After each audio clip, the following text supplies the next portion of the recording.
So yesterday I did the highlight videos. It probably took me a good 5 total hours to make them all, and it really started to flow well once I just got the setup that I wanted in terms of just how to start the video and end the video. Outside of that, it went really pretty quick because of what I do initially leading up.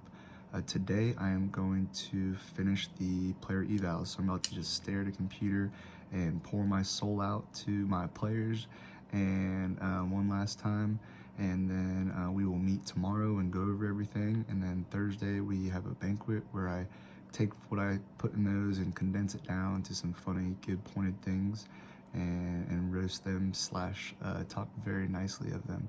But this part probably takes me a little bit of the longest, just depending on how my mind's clicking and the mood I'm in. But a lot of times I want to go back to it because I'll think of different things.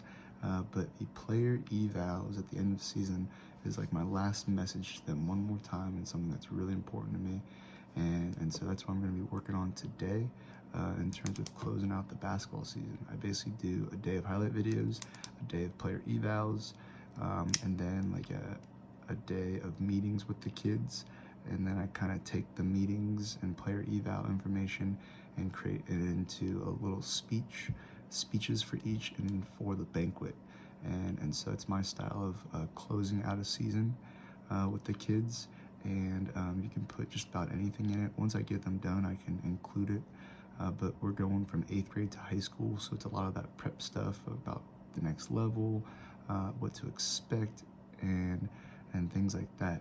And so for more basketball coaching videos and how to structure a season, please like and subscribe, and good luck in your journey wherever you're at with your team.